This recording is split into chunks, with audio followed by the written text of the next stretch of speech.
welcome to the Mindset Michelle TV show. We're so super excited for you to be joining us for yet another incredible, amazing episode with one of my favourite superstars who I have watched from afar for many years now, and today have had the real pleasure of meeting. So please welcome the lovely Annette Densham. Hello, Annette. Hello, Michelle. We made it. You know, isn't it what they say, best laid plans of mice and men? It is definitely best laid plans of mice and men. And I think it's also that small business owner or entrepreneur resilience and determination to make things happen that ends up making things happen. So today, yes, we have the lovely Annette. And as I said, I've been watching her career and watching her work unfold for a number of years. But for those of you that aren't aware of who she is, she's the owner and founder of the Audacious Agency. And for some people, they might not know what that is, but it's around PR, business writing, and she helps, and this is so exciting, she helps other people really shine, other businesses really shine with their PR and awards, you know, celebrating their wins, etc. But before we go too much into all of that, I'm so fascinated about Annette, the person. How did you come to be doing what you're doing, and what is it that made you so passionate to become an entrepreneur and small business owner and do, you know, these long, difficult hours that it can sometimes be? So people, I'm sure, are interested in hearing about you and your journey to doing what you're doing today. Well, it's interesting that we're talking about the entrepreneurial journey, because around me I've got workmen, I've got dogs barking, I've got puppies stealing my undies. So, you know, welcome to another day in small business. Hey, it's like, yeah, what's going to keep us on our toes? So how did I get started? Look, I've always loved stories. As a kid, my nose was always in a book. So, you know, when you get to that age of, 10, 11, and people start saying to you, what are you going to be when you grow up? And I knew what I wanted to be. You know, one of my favorite shows, I think this shows what a strange person I am, was 60 Minutes. And I used to stand in front of the mirror, holding my hands and practice talking to the camera, inspired by Ray Martin and Liz Hayes, Jeff Monroe, those incredible old school journos who asked the hard questions and got into the heart of the story. And it's like, that's what I want to do. I love talking to people. I love finding out what makes them tick. So I ventured into journalism, then moved into corporate comms. And when my last role was made redundant, someone said, well, why don't you start your own business? Like, you know how to work with the media and how to get stories out there. And I was like, oh, I'd never even thought of starting my own business. I always just thought I'd move up the corporate ladder until I took over the world and then would retire. So that was 10 years ago this month, where, I went to work and someone went, sorry, we don't want you anymore. And I dipped my toe into the small business water, and here I am down the track. And I think what really at the heart of everything I do is this really deep, I'm going to go deep again, desire to encourage people to share their stories. Because growing up as a kid, we moved a lot. So I didn't have a lot of friends. So books became my friends, like The Secret Seven and The Famous Five and Nancy Drew and the Hardy Boys. And, by reading them, even though they were fictional, but they still inspired me to have adventures and to ask questions. And that's what we can do for other people by sharing our stories and sharing our successes, especially I'm going to use the real stories, not the sunshine and rainbows and the unicorns and sequins, but the stories of trials and tribulations and challenges and wins and successes and, the moments when we doubt ourselves, because that's where we learn and that's where we grow and that's when we're inspired. Wow, and I'm so inspired hearing about your story, and so many people will see themselves in your journey, in your evolution, quite happily going along, finding that niche from early on, which I think is lovely about, you love stories and you love 60 Minutes with Ray Martin and the clock tick, tick, tick, tick. And in those days, in those older days, they did ask some really, hard-hitting and serious kind of questions. And that journey from there into the corporate world and career, and then, that resilience once, you had lost that role, and bouncing back and recognizing that your passion and what you really love doing in life is helping people to share those deep, deep, deep, really authentic and really successful stories about what they've been doing, showing the ups and downs and not just all of the gloss around it.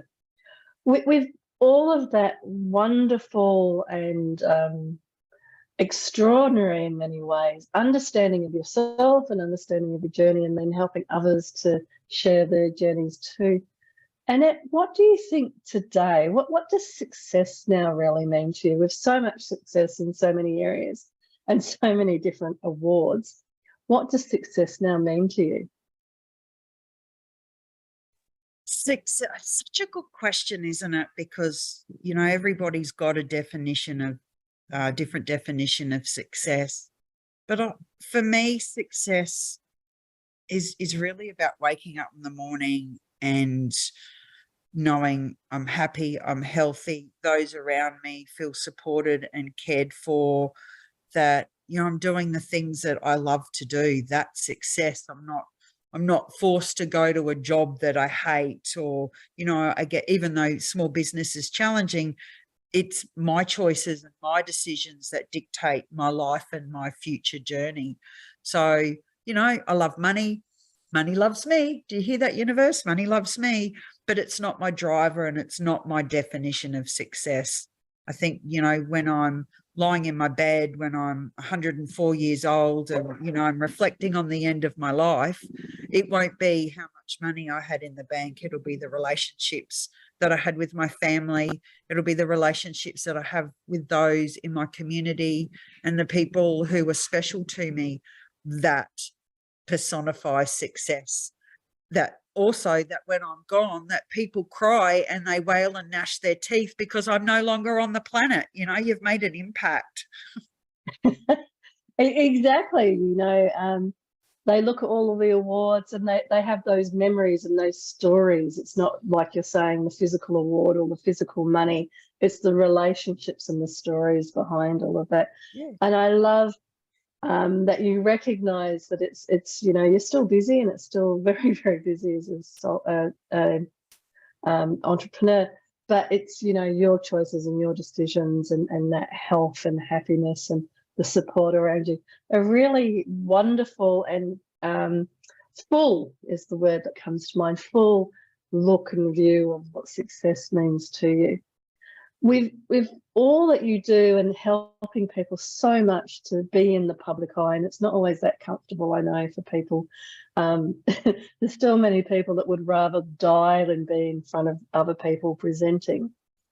What do you think are some of the mindset elements around, what tips and suggestions do you have for how people can be either more comfortable in their skin or more comfortable presenting that creates that mindset for success? Yeah, it might surprise people that I'm actually not comfortable in standing up in front of people by nature. I'm an introvert. My favorite place to be is on the couch with my husband next to me, watching television, not talking to anybody. I find, interviews and standing up in front of people really draining, because it's like, oh my God, everybody's looking at me. So when I started my business, one of your first and most important job is marketing yourself. And so many people in small business go, oh, I don't like marketing, or I'm uncomfortable with it, or I can't do sales, or I don't want to do this and I can't do that, and I don't want to do this. And for me, the switch came down to is, well, why are you doing this, Annette? Like, what's the real reason? Like, what's your purpose here?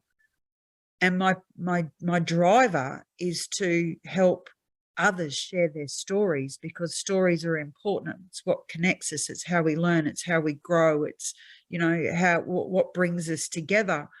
And I realized in my head that if I was going to let all of my fears and doubts stop me, then that was, I'm going to say it, that was really selfish, because what was the point in starting something that I couldn't see through to the end? Because if I wasn't prepared to market myself and put myself out there, then I was always just going to be the best kept secret. And there are so many businesses out there who have got amazing solutions to problems, you know, from services to products to coaching to, you know, everything in between. But they let that doubt and fear stop them. So for me, invest in yourself, you know, actually be honest with yourself. Like, don't go, I don't like Facebook marketing because I think it's stupid. It's far deeper than that. You know, it comes back to, everything comes back to fear. You know, we don't do things, not because, you know, we don't know how to do it, or, you know, we make excuses, but we do it because we're scared of something. It might be scared of success, scared of failure, scared of people saying things about us, scared of, you know, all of those things that we're scared of. So the, you know, first thing that you do, you need to acknowledge what's going on inside your head. And then that might be counseling, therapy, coaching. You know, for me, it was writing a book, you know, reading books, listening to podcasts, but really acknowledging that there is something stopping you. And then once you know, you cannot. So just if we kind of pause there for a moment, because this is really, really powerful and wonderful stuff. So I just want to quickly reflect what you were sharing with people, because I think that that key point there that you were sharing around investing in yourself. So recognizing that whatever it is that you're setting out to do and you're wanting to do, that you will naturally have some fear come up and fears around it. And within that fear, some of the wonderful points that you were sharing there were around kind of getting over yourself. And if you have trouble doing that and can't seem to do that, then investing in the books, the research, the education, the coaching to help you to do that.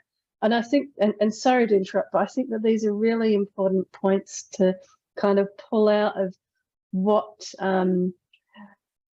you know, when looking back at your journey and seeing what helped you and what suggestions you have for others around successful tips.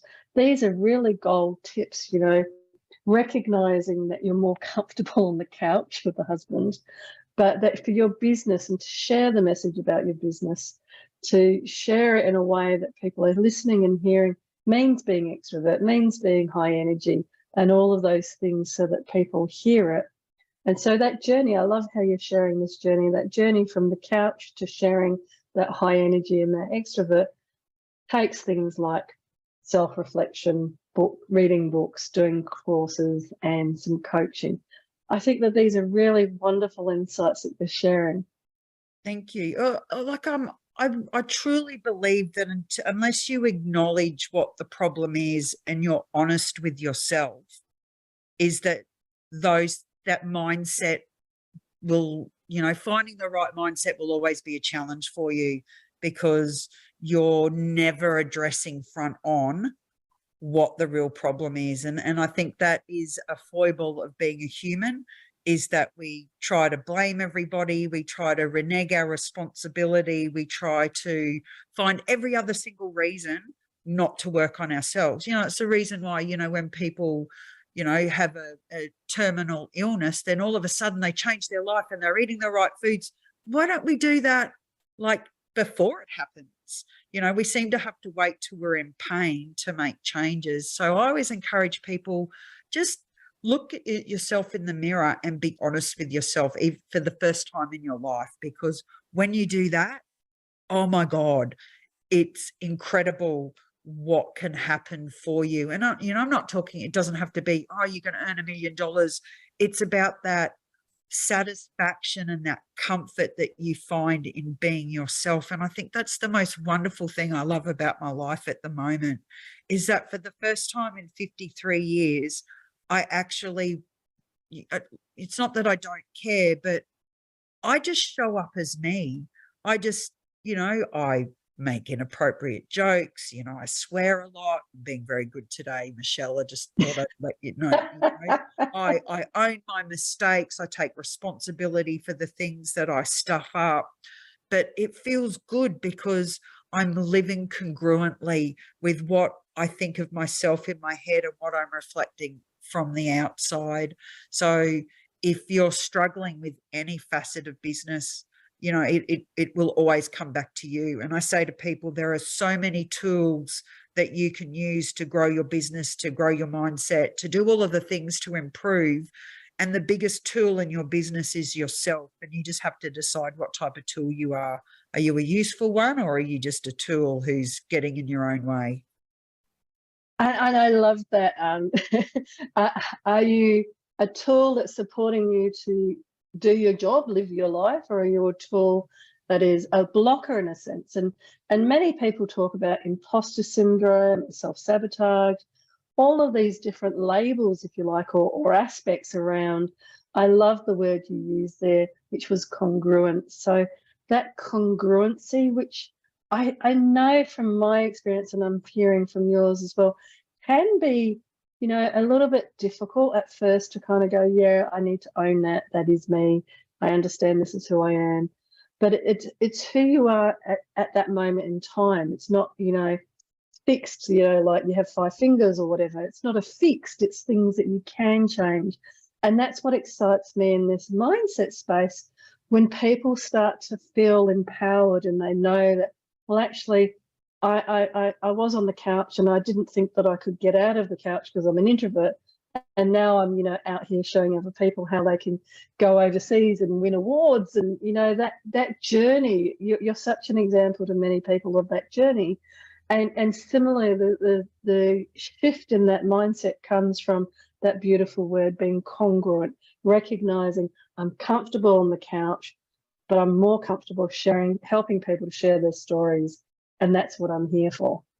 Oh, and there was a really good book that actually, there's a couple, The Slight Edge by Jeff Olson.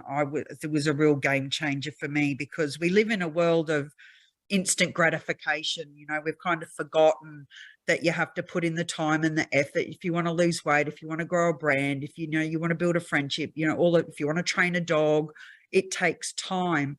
And that book for me just really solidified that if anything is worth having, it's worth working towards, and it's worth, you know, the sacrifices and the learnings and the pitfalls and the bruised knees and the celebrations, because every step that you take towards that goal gets you there.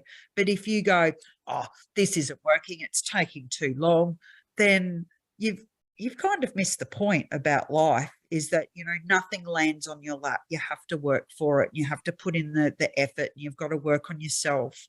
And another one was Carol Dweck's, I can never remember what it's called, but it's a growth or fixed mindset. And if you really want to continue to learn and grow in life, you've got to get out of these, you know, little boxes that you've got in your head that says that you can't do things or you can't be things. Humans will always doubt themselves. We will always find reasons to avoid pain and change and things like that. But if you embrace that opportunity of growing and learning, even if it's just one step at a time, you'll look back on your life and you'll go, you know, I'm really glad that I had that talk to myself in the mirror, because it's changed my life in ways that I never thought that it could. And that's what I do every day. It's like, I'm happy to share the stupid things that I do. I spoke at an event the other night called Fuck Up Gold Coast, which was about the mistakes I've made in business. And oh my God, I'm sure I've made more mistakes than I've had successes. And I'm happy to share those, because we live in a world now where on social media, it's all curated, and, you know, everyone's got a branding book, and, you know, you've got to wear your brand colors and you've got to show up, and you don't tell people about the things that don't go right. And I say, you know what? They're the stories I want to hear, because they're the ones that remind me that we're all human and that none of us are perfect. I love that that relatability element of what we're talking about the stories and the humanness. So it sounds like a really interesting conference. The things that I've messed up or fucked up the conference, and that whole. Thank you for sharing those two books and those two very, very wonderful suggestions around, you know, what they're looking at. And firstly, the time, recognizing that, you know, life is a journey and it does take time to shift things and to stay with it and to stick with it. And the growth mindset, I think that we can see more and more with the pace of technology, the pace of this, the pace of that, that thirst or hunger, if you like, to continuously learn and continuously grow is something that's very important for everybody to work out what is their own individual pace. You know, if you need to go and be a couch potato and binge on Netflix for a day every couple of weeks, then recognize that that's part of what keeps you going and your engine running, and don't feel guilty about it. Just recognize, you know, that that's you. Or if your flavor is to go and do something like playing golf, you know, all weekend, every weekend, because it's your downtime and your break. But it's that recognizing what it is that recharges and keeps you going. And that every day I love, because people watching will be interested in, well, you know, it's okay to say it's a journey. It's okay to say this or say that, but recognizing that every day it's owning, well, I screwed that up. I did this well. And, you know, that was something that I don't need to think about.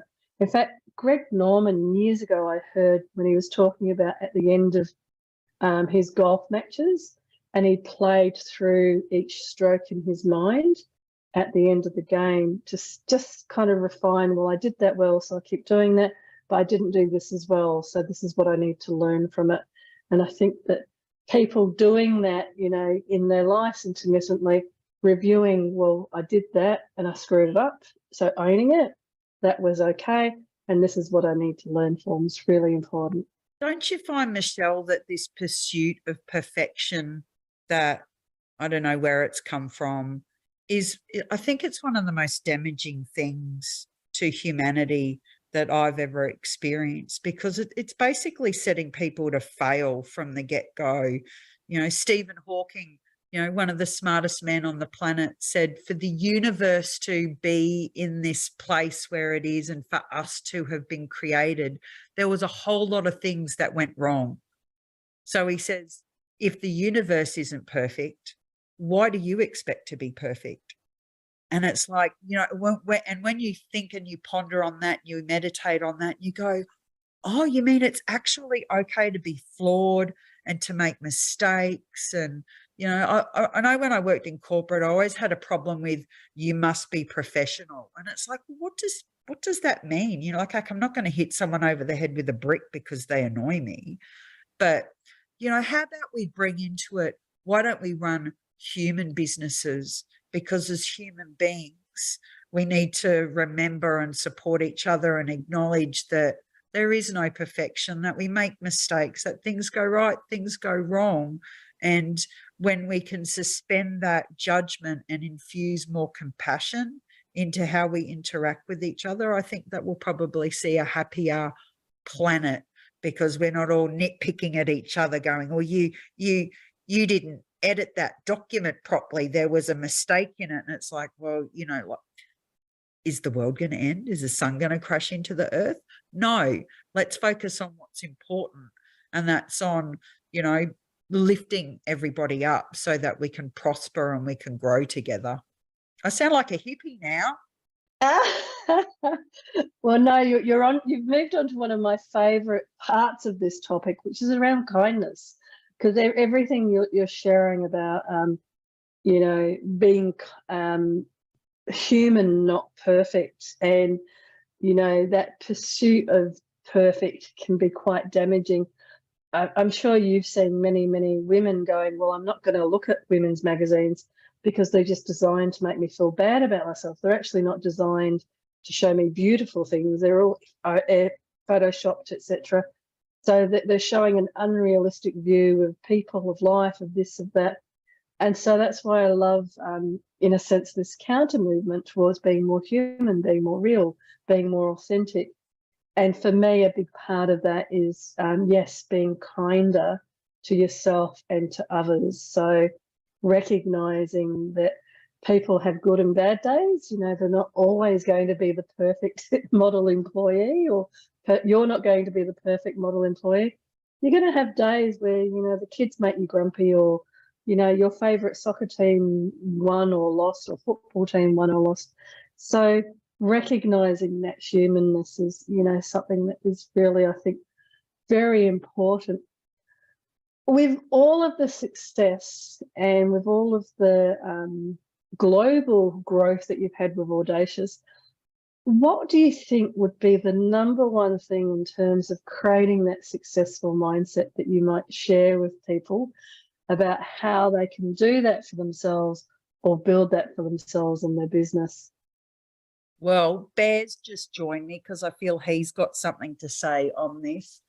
I think, you know, like, and Bear just reminded me, it's remember to find joy in life, that there is actually opportunities every day, even when things feel the bleakest or the hardest, to just take a moment to go, you know, what a beautiful day. Look at the blue sky. Or, you know, what a cute little puppy, you know, who's full of life and got the zoomies and showing us that, you know, curiosity and inquisitiveness is really important. And then you've got the old dog going, you know, just let me lie here and do nothing.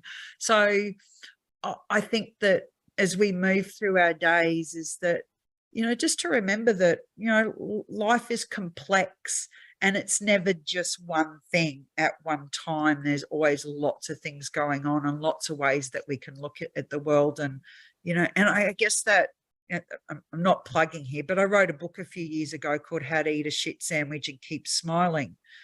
And at the heart of that was acknowledging that, look at all of these bad things that happened to me. You know, this was my early life, but I didn't let that define who I am or who I was and where I was going. You know, at the time it was horrible, but when I look back, I'm grateful, and I acknowledge that there were some really valuable lessons that I learned. You know, would I have preferred that it didn't happen? Absolutely, but it did happen and I can't change it. So always look forward, and always look forward for ways that you can, you know, put a smile on your face. You know, one of my favorite things to do every day is to go sit in the sun for 10 minutes.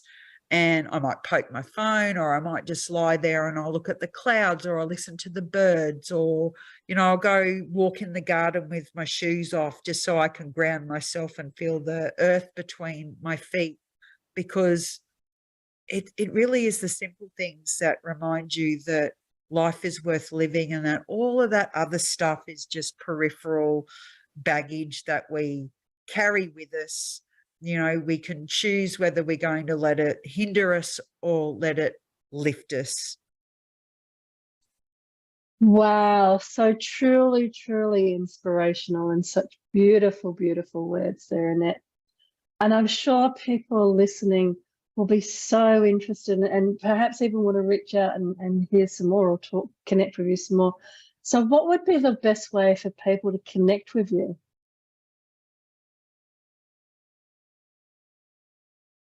Just having fun with the mute here, sorry. Oh my goodness, yeah, that clicking going, why aren't you working button? Just work. Isn't it funny how stressed we get when technology doesn't work, because we feel we're letting the other person down, but they probably have had the same challenges as what you have. And it's kind of like, you know what, it'll happen. It's just I was feeling the joy. I was thinking, feel the joy, feel the feel joy. the joy, feel the joy. Yes, I'm feeling the joy. Oh, like, I've got my beautiful puppy lying on my lap. He's keeping my legs warm. So it's kind of like, you know, Michele will hang on for like 10 seconds.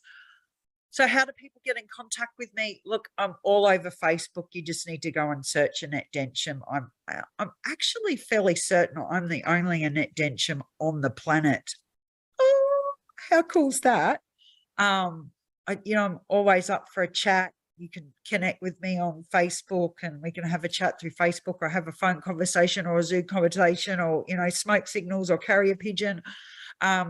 contact me through the Audacious Agency, such as theaudaciousagency.com, and there's a button there on the homepage that says chat.